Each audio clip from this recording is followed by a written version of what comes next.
Hi guys, I'm just going to give it a moment for everybody here to get on. Just going to pin my comment, just one sec.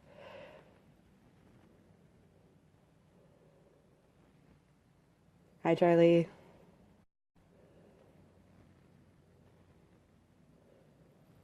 Hi Mitchell. Sorry guys, just leaving a comment here.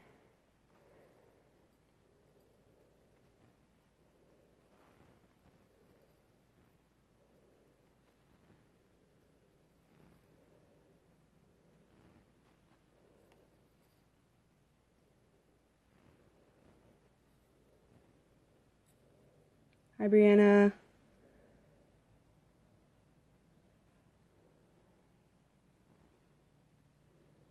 Hi Nikki. Hi everybody. Oh, it's so exciting to see you all here. Can everybody hear me okay?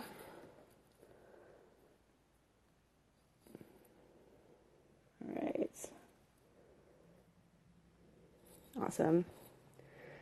So I'm just going to give it another second for everybody to get on. Throughout the video, you guys are welcome to leave any questions about what I'm talking about or any new questions as well. Leading up to this video, I put out... Hi. Oh, okay, good. Glad you can hear me. Leading up to this video, people submitted questions for this video specifically. And as we go along, you guys are welcome to leave your questions as we go. Thank you. Hi, everybody. Sorry if I get your name wrong. All right. All right.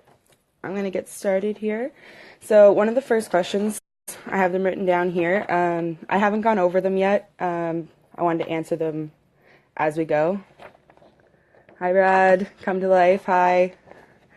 All right, so the first question here was, what is something that really fueled you on during a hard time in your life? There's definitely a couple things. Hi, Jill. There's still people coming on. So, yeah, the first question is, what is something that really fueled you on during a hard time in your life? A big thing was definitely my nephew being born. He was a huge part of my life. I struggled with mental illnesses since I was young. My nephew is almost 5 years old now, so I've had him for 5 years along my journey. Hi, Raven. So my nephew is a big thing that's helped me push on throughout the hardest parts. My family in general. So I got a tattoo for my nephew. You all can see here. So I am recovered from self-harm, and I put his name over my self-harm scars to kind of help me.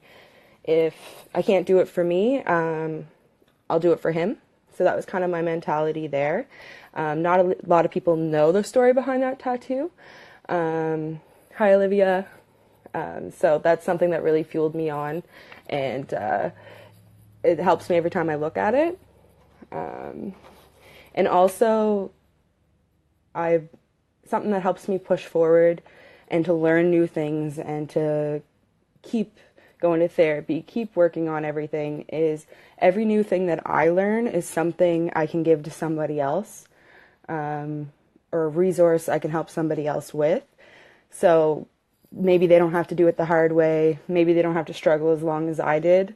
If I go through the brunt of it and I learn along the way, then hopefully I can give that advice to somebody else and that can help them. When did you first realize that you suffered from mental illnesses?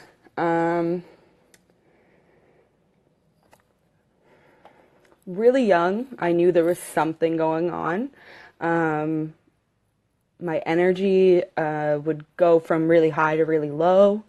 In school, I was a perfectionist to the point of breakdown. I would do projects 2 and 3 times over and over again because I couldn't even pass in what I had in front of me, and this was in grade 6. my mom can still remember me being that young and saying, I can't even pass this in. Perfectionist to the point of not trusting myself or not being able to finish anything because it was never going to be good enough for myself, let alone anybody else. I was first diagnosed at 14 with anxiety and depression, which was true, but it didn't turn out to be the only thing that was going on. So, yeah, about 14 was when it was verified that there was a mental illness in the mix of things. Did anybody have any questions about that? Anybody have any questions so far?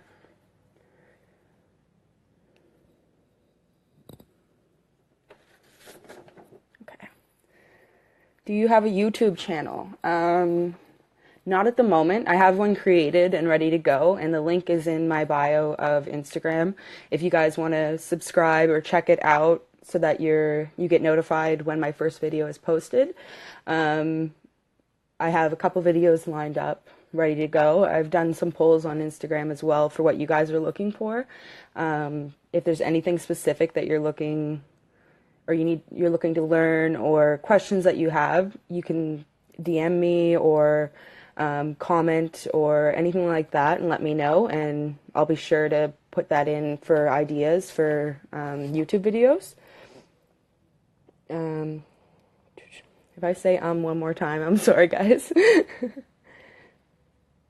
When and why did you start posting about mental health on Instagram? It was a couple years ago now.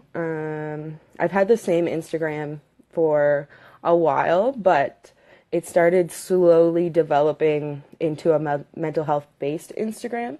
That was mostly because it was something I was passionate about and it was a big part of my life. So in order for me to post my day-to-day life, I had to include, my struggles and all of it. I wanted to include all of it. I find that Instagram can be a highlight reel, and people only post good things in their lives or good days or good things that have happened. But I find that I related to people that posted the bad days. I related to those people more because it wasn't that I believed them more because they showed what they were going through, but mental health journey never really ends. And that's something that I think a lot of people need to realize is there's no destination to recovery. It's something you're going to deal with every day. It's going to get easier, but it's never going to go away. And everybody's going to have a bad day. And everybody is going to get to the point where they think that their life should be perfect. Or if I'm recovered, if I've gone to therapy and I've done all these things, then why doesn't my life look like X, Y, and Z? Why do they not have bad days if I'm so-called recovered? So I wanted to post the good, bad, and the ugly and let people follow along that journey with me. So that's kind of the why. Yeah, when was a couple of years ago, but in the past, I'd say year, I've really got into it more and posted more regularly and specifically on mental health. Hi, Alex. Do you believe the anxiety and depression are symptoms of another illness? I feel that is the case with BPD. Yeah, so I was going to get into that too. So later on in life, I was diagnosed with anxiety and depression at 14. I was diagnosed with BPD at 21, so back in February of this year. So I'm 21 now. And I found out that personality disorders in general can't be diagnosed until you're at least 18, which seems kind of weird, but they don't want to put a label on something that hasn't truly come to fruition.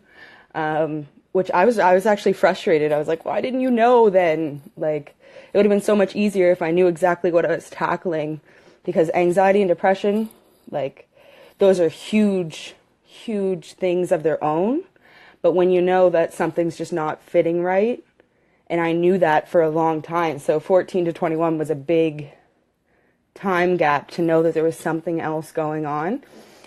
So And I think it can be backwards engineered as well. So anxiety and depression can lead up to something like BPD, and somebody with BPD can also develop anxiety and depression because of the symptoms of BPD, if that makes sense. Hope that makes sense to you. What pros and cons have you experienced since the beginning of your diagnosis and treatment? So I'm going to go back to when I was diagnosed in February with BPD. So a pro and a con would be, the pros were feeling like I finally got a diagnosis that fit. It finally made sense to me. It was terrifying because borderline personality disorder, that's just huge. It's a huge spectrum, big word, personalities put in there, and that usually scares people away. So it was a pro and a con in its own. Hi, Nicole. Yeah, it was a pro and a con in its own. So, diagnosis, treatment. So when I was diagnosed, I was told that it was going to be 3 to 4 month wait for treatment and a year for the extensive treatment. And so I waited for the couple months for treatment, and that was DBT, which is dialectical behavioral therapy. Correct me if I'm wrong. And that's what they recommended to me. For borderline personality disorder specifically, there's no medication specifically for it, and DBT is one of the only therapies specifically for it. So that kind of narrowed my vision in a way. So it was a pro because I knew what I could do. It gave me some ideas, but it wasn't a great thing motivational wise, because I took it as like there was no help, or I wasn't going to get better, or there was all these things flooding in my head about kind of what was going to happen there. But I've taken a positive turn on it, and I decided to take my diagnosis and run with it. If things change, if new things come up, I'll take it as it is. But for right now, I can only do what I can do, and I can't change that. And I think that was a really hard part for me, but I definitely learned a lot there. Just one second.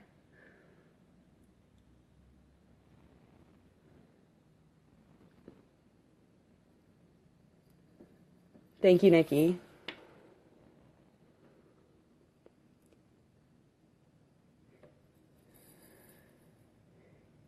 Yes. Yeah, a lot of people feel that way. I think when you're in it, the grass is always greener on the other side when it comes to mental illnesses.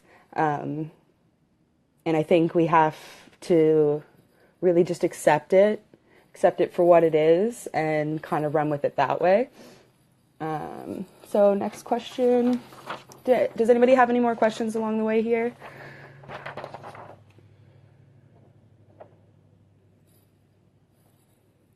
Thank you, Nikki. Hi, Viv. Okay.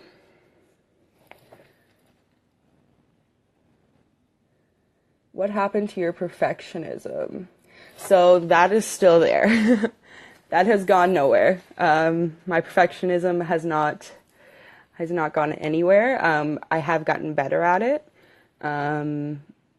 It's something I've struggled with since very, very young, and I find I go on either way of the spectrum of I'm either all the way in it, or I could care less, if that makes sense. That is a piece of my BPD. That kind of comes with it, is you're on all the way one spectrum or all the way on the other end. And I find myself there sometimes, but when I'm in the middle ground and when I'm trying to mindfully kind of work through something and get over that perfectionism, I forget what the saying is. It was finished, not perfect. So that saying helps me a lot, because I would stop myself, say it was a picture, a painting. I would stop myself from completing the painting because I knew it wasn't going to turn out the way I wanted it to turn out. But finished is better than perfect, because the only way to get to perfect or consistent is by finishing something like time and time again and working towards something. Hi guys. So yeah, finished not perfect. So that's something I even put that on my wall when I'm working on things. Like, it was in my art room when I was at my old apartment. It's something that has helped me a lot along the way. It's one step at a time. And then when it comes to a finished product, so this is something that stops me from doing my YouTube channel, doing these live videos, is you can't predict everything. You can't predict how it's going to turn out, and you can't change it once it's out there. And once I accepted those things, and I'm still dealing with that and still accepting that. And once I truly accept that, I think it's going to be a lot easier. But I hope that helps, and it will help other people with the perfectionism. Is finished, not perfect, and just take it one step at a time. When do you think you're going to put vids on the YouTube? So I'm hoping by the end of this month to have the first one out. I'm looking, my YouTube videos are going to be specifically based on mental health and mental illnesses and how to live your everyday life with those mental illnesses. So there's a lot of videos on YouTube on how to get up early and how to eat right, and like, it's just that easy. And for some people that don't struggle with these issues, it could be that easy as 1, 2, 3. But unfortunately, people that struggle with other issues, it's not that easy all the time. So I want to combine those two things together. So how to do what you want to do, how to live the life that you want to live while coping with your everyday struggles, while coping with your mental illness. So we're not putting that behind. We're just kind of putting it on our back and saying, all right, you're coming with me, and putting some tools in our backpack and hoping for the best. So if you guys have any suggestions for videos you'd like to see, just let me know. But hopes are by the end of the month. Hi, Ray. Any other questions so far? Hope I didn't miss any. If I did, let me know.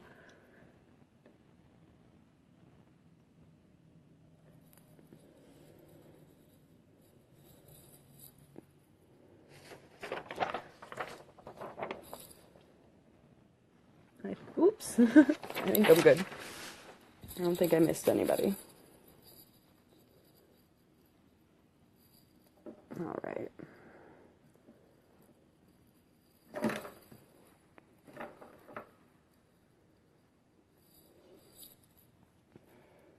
Yeah, that's actually something I was considering doing, because a lot of people, I've seen them all across YouTube, Instagram, Facebook, how to get up at 5 a.m. and change your life, how to, get up at 6 a.m. and change your life. Everything's about waking up early and thinking that part's going to change your life.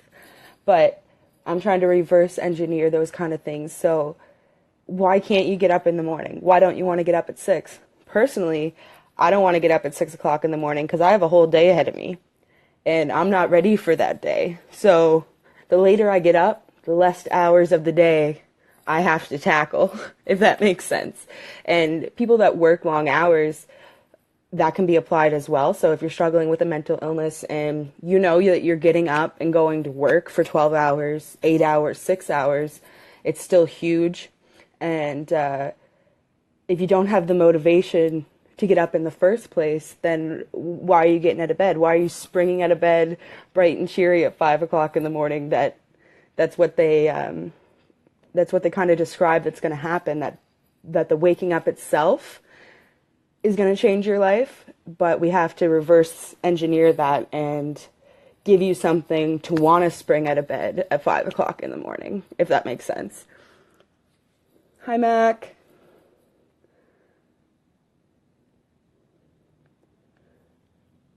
I don't want to ruin or butcher anybody's name, sorry.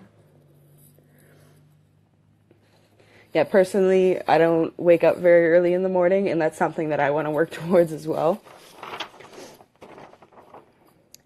This is another question that was submitted. Do you ever feel better after getting tattooed or pierced, if that's your thing? Almost like the pain is released, but is it the same concept as self-harm, or at least in a broad way it can be considered as such? So I'll start with, do you ever feel better after getting tattooed or pierced? So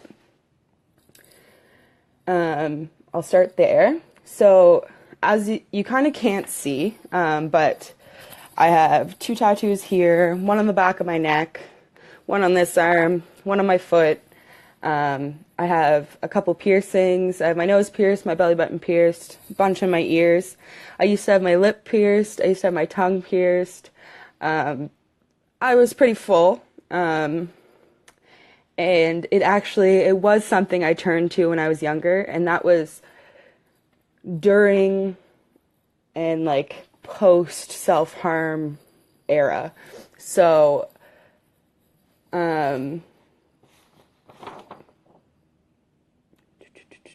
so in the moment, it made me feel better. I didn't like the way I looked. I didn't like the way I felt about myself, and also into like the self-harm, instant gratification.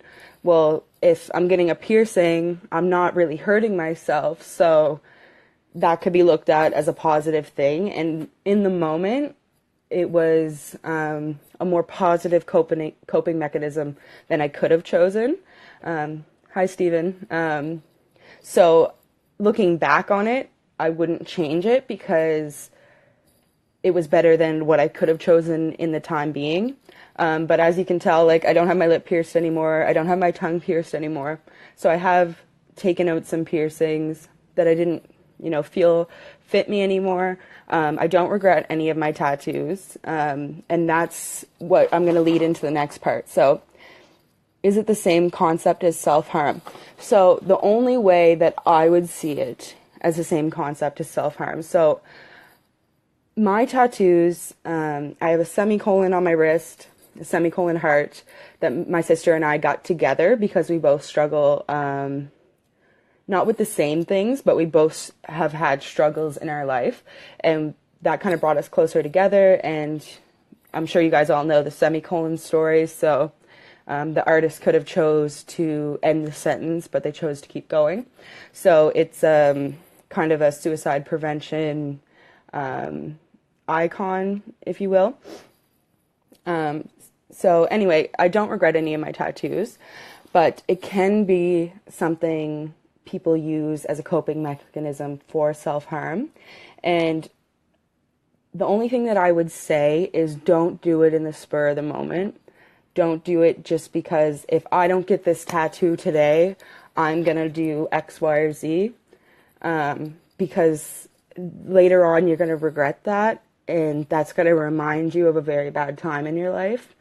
And when I look down, like having my nephew's name tattooed on my arm is a reminder that I'm here and I'm here for him. And it's a positive thing because I don't regret getting the tattoo. I don't regret having it there. So it's a good motivation for me. But if I look down and it wasn't something that I truly wanted, or it was only something I got because I was trying to escape a situation, then it would be a reminder of a negative thing instead of a positive thing, if that makes sense. So I don't think it's the same as self-harm in the fact that you're hurting yourself or inflicting like pain on yourself intentionally. I think it's more so of the in the moment that maybe try something else if you can. It's still better than hurting yourself, so I'm not saying don't do it, but maybe try something else to make sure that you brought yourself down to a level-minded state before you made that decision to go get a tattoo or a piercing, something, especially a tattoo that you can't just take out, if that makes sense. Does anybody have any questions as we go here?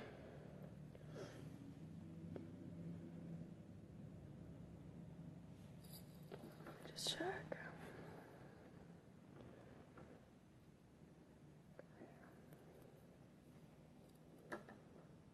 Okay, awesome. What's another one? Would you be interested in doing a Skype interview with me? Oh, yeah. So that's one that I answered in a personal message, but I did want to let you guys know. So Come to Life Youth, thanks, Nikki. Come to Life Youth, they asked me to do a Skype interview with them on anxiety and a couple aspects of that. And I'm doing that with them probably this weekend. I'm not sure when it's going to be out, but that's something that's coming up, and there's going to be some tips and some resources and a little bit of my story specifically on anxiety. So I did want to let you guys know about that, and when that part comes out, I will let you know on my Instagram and my Instagram story, so you guys can check that out. It's probably going to be on the Come to Life Youth Instagram, not my personal page, but I will let you guys know when that happens.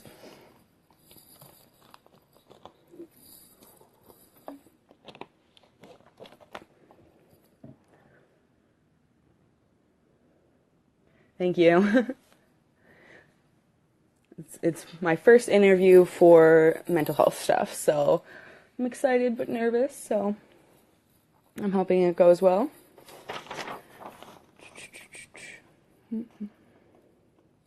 Just making sure I didn't miss any questions here. And you guys are welcome to drop any questions as we go along.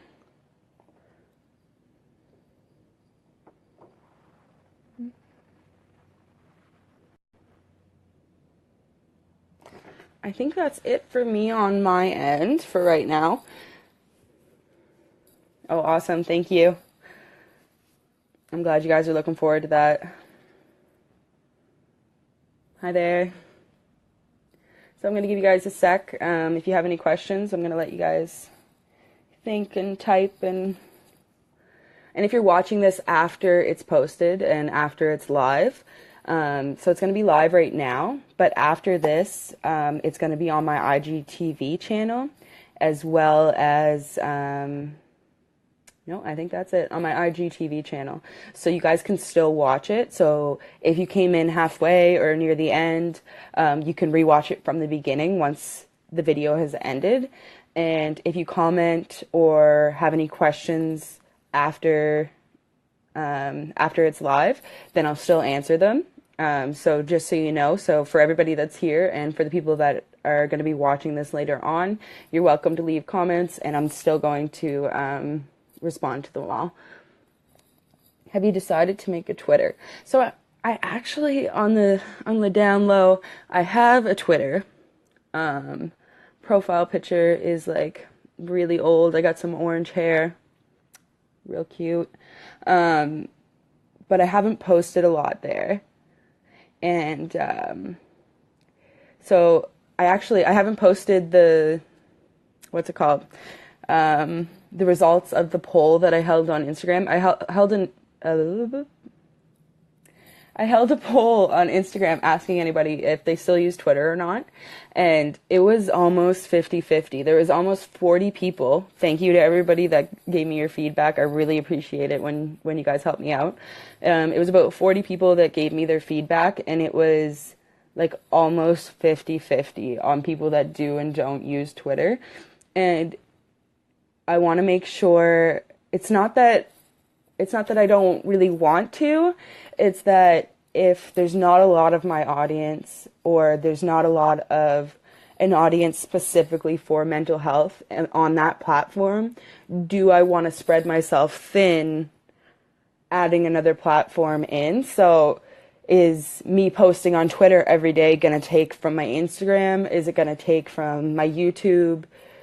Stuff like that. So I'm kind of still like thinking about it, because I don't want it to take from the projects I already have going on. Okay, thanks, Charlie. It's worth a shot. I mean, it might, if it helps me reach more people and help more people, then it works for me. And if you guys can teach me how to use Twitter, that would be even better. It's not something I know a lot about. Thank you, Smile Empress. Impress. My brain isn't working. Thank you, Small Man. 18.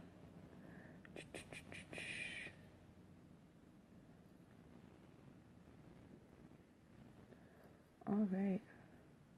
Yes, Nikki, that's the main thing, is I don't want to burn myself out, and I don't want to take from the quality of what I'm putting out already, because I want to give my best to you guys and be there when I say I'm going to be there, and try to put my all when I can. So I'm definitely going to feel it out and see what works out best.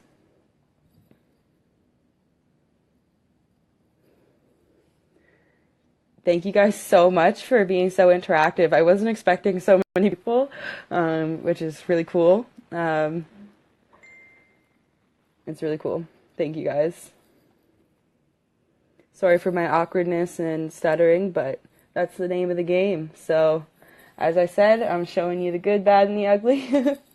So I think that's it. I've gone through all my comments that were submitted before the video, all the comments during the video. So as I said before, this is going to be on my IGTV channel if you want to watch it from the beginning. And if you're watching this after it's live, I'll still answer all your guys' questions. And I'm here if you ever need to message me, or if you ever need anything, just let me know. Bye, guys. Have a good night.